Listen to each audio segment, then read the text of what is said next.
My eyes widened in disbelief. I couldn't believe that Hayden would do this to his own mate. I struggled as the guards pulled me toward the door.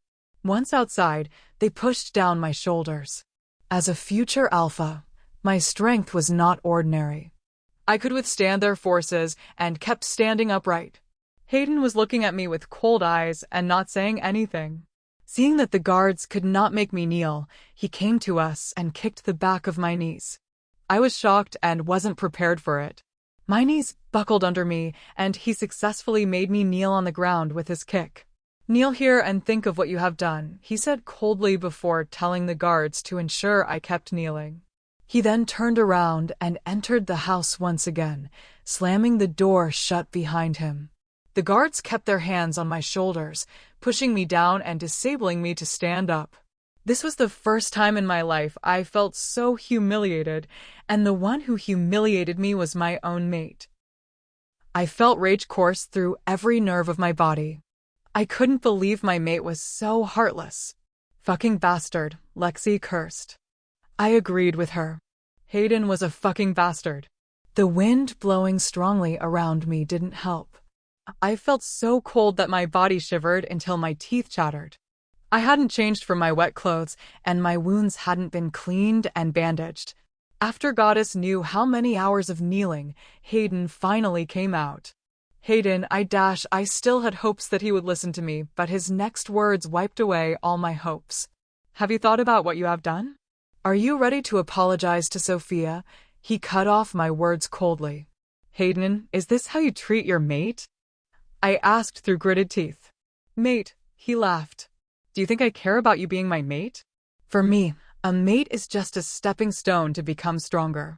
An alpha needs a Luna to make them, and their packs stronger," he said coldly. I gasped and felt all my blood drained from my body. You never care about me? You never love me." "Love?" He sneered and looked at me as if I was a clown. "I only claimed you as my mate and married you to save the trouble of my pack not having a Luna." I looked at him and felt my heart breaking. 3 years. 3 years of being his mate and his Luna. 3 years of trying hard to be the perfect Luna for him. And that was all I was to him? A mean to save trouble and a stepping stone to become stronger? "Are you willing to admit your mistake?" he asked impatiently. I lifted my chin stubbornly. "Never."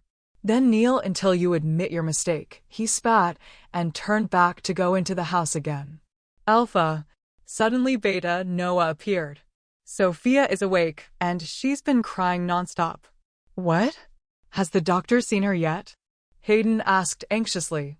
"She's hysterical and did not let anyone come near her," Beta Noah reported. "All right, I'll go to the hospital now," Hayden said. He then turned to me and said, "Don't make any trouble anymore, or you'll know the consequences." After warning me, he left in a hurry with Beta Noah. The 2 guards followed them as they were Hayden's personal guards. I let out a bitter laugh. How stupid was I to think that mates should fall in love with each other? After hearing his words, I had no hopes for Hayden anymore. All I felt was disappointment. I tried to stand up despite my legs being numb from kneeling for too long. I reached out and touched the walls for support and walked slowly toward our bedroom. "Are you going to leave that bastard?"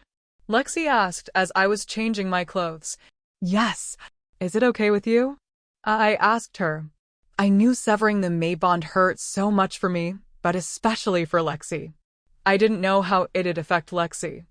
"I'd rather you leave him than stay mated with him," Lexi growled. "Won't it affect you?" I asked. "It will. It will hurt for a while, but I'll manage." "I want you to be happy, Charlotte," she said. Her words nearly made me cry. Lexi was the only one who cared for me in the 3 years of being married to Hayden. "All right, don't cry now," she tried to comfort me. "What's your next plan?" "Leave here and go back to the Mooncrest pack," I told her and began packing my stuff. "Good," she said, and I could feel how proud she was of me for taking this bold action. After I finished packing, I dragged my suitcase and went out without anyone noticing. Everyone was either busy cooking nutritious meals for Sophia in the kitchen or going to the hospital to take care of her. How ironic, I thought. He let everyone take care of someone who wasn't his mate, while no one cared for his mate who was injured. Looking at the starless night sky, I felt tears stinging my eyes again. 3 years of trying to be his perfect mate went down the drain because of another female. I began walking toward the pack's border while dragging my suitcase.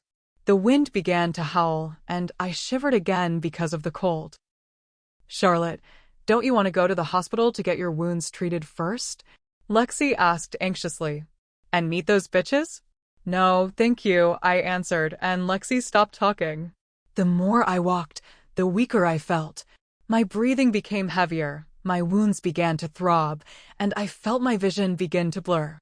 "Charlotte, let's go to the hospital first," Lexi's anxious voice sounded in my mind. My body swayed, and I fell to the ground, feeling all my energy drained. I couldn't even move an inch of my body. I felt darkness start to pull me in. What should I do? An image popped into my mind, and I struggled mightily to open up a mind link I hadn't used for the last 3 years. "Charlotte," a man asked in disbelief once our mind link opened up.